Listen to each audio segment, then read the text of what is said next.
રાક્ષસો જે હતા તે યજ્ઞને વિધ્વંસ કરવા માટે આવે છે અને એને મારે છે। ત્યારે મારીચ નામના રાક્ષસને ભગવાન પડચ વગરનું તીર એટલે કે જે અણી હોય એ અણી વગરનું તીર મારે છે અને એ તીરથી અથડાઈને મારીચ છે તે દંડક વનની અંદર જઈ પડે છે અને દંડક વનની અંદર જે મારીચ નામનો રાક્ષસ છે હરણનું રૂપ ધારણ કરે છે। એ વાત પણ તમને ખબર હશે ક્યારેક, એ લાંબા સમય પછી આવશે, પણ તે મારીચ દંડક વનની અંદર જઈને પડે છે અને એને ખબર પડી જાય છે કે આ તો સ્વયં નારાયણ છે અને તે ભગવાનની ભક્તિ કરવા લાગે છે, તે બ્રાહ્મણ જેવું જીવન જીવવા લાગે છે। અહીંયા વિશ્વામિત્ર ઋષિનો યજ્ઞ સંપન્ન થાય છે, નિર્વિઘ્ન સંપન્ન થાય છે। ત્યાર પછી વિશ્વામિત્ર ઋષિ તો અંતર્જ્ઞાની હતા, એની પાસે બધી જ માહિતી હતી। ત્યારે પોતાના આશ્રમની અંદરથી રામ લક્ષ્મણને લઈને નીકળે છે। રસ્તાની અંદર અહલ્યાનો ઉદ્ધાર કરવાનો હતો, તો એ અહલ્યાનો ઉદ્ધાર કરવાનો હતો ત્યાં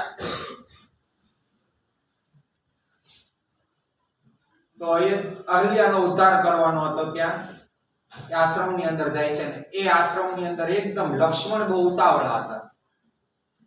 એ જોવે છે કે આ એકદમ આશ્રમ નિર્જન છે, કોઈ વ્યક્તિ દેખાતું નથી અને છતાંય આ આશ્રમની અંદર તુલસીનો ક્યારો, તુલસીનો છોડ છે આટલો બધો પ્રફુલ્લિત કેમ હોઈ શકે?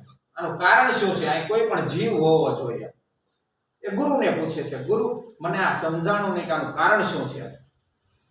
ત્યારે ગુરુ વાત કરે છે કે આ એક સ્ત્રી રહી છે અને જે નિર્દોષ નથી, કોઈ પણ જાતનો એનો વાંક નહોતો અને છતાં પણ એને શ્રાપ મળે છે અને એ પથ્થર બની જાય છે। ગૌતમ ઋષિની પત્ની અહલ્યા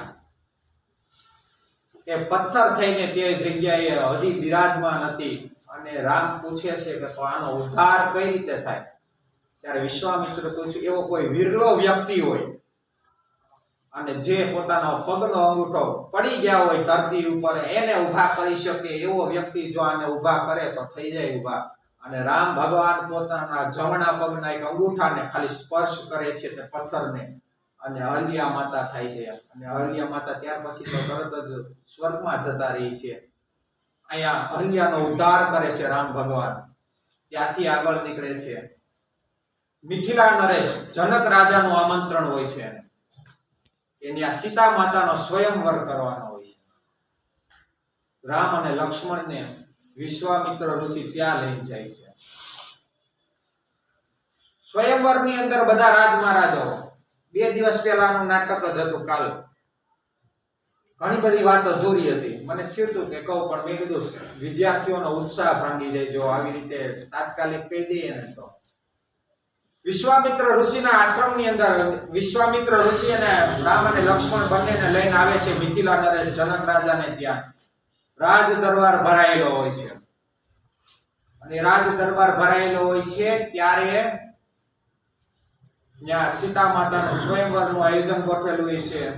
શિવ ધનુષ્ય મૂકી દેવામાં આવ્યું હોય છે અને કહેવામાં આવે છે જનક રાજા દ્વારા કે આ શિવ ધનુષ્યને જે ઉપાડી લે એ વ્યક્તિને મારી દીકરી વરમાળા પહેરાવશે।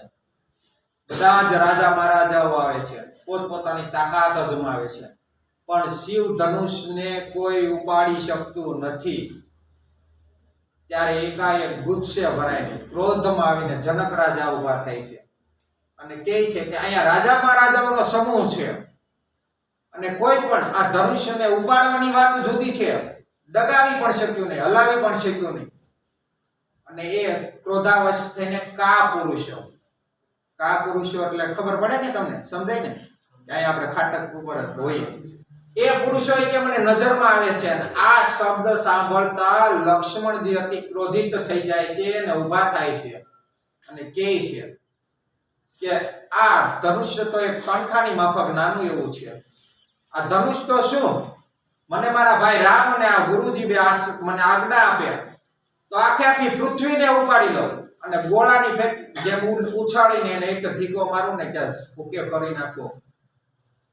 આટલી બધી તાકાત છે મારામાં, પણ મને મારા રામ ભગવાન ગુરુ મને આજ્ઞા આપે ને તો કરું। અને રામ અને વિશ્વામિત્ર બેયને દેખીને લક્ષ્મણજીને શાંત કરે છે અને બેસાડી દે છે. ત્યાર પછી રામ ભગવાન પોતે ઊભા થાય છે. ગુરુ વિશ્વામિત્ર એને આજ્ઞા કરે છે કે જાઓ દશરથ રાજાની ચિંતા મુક્ત કરો, એને દૂર કરો એની ચિંતા.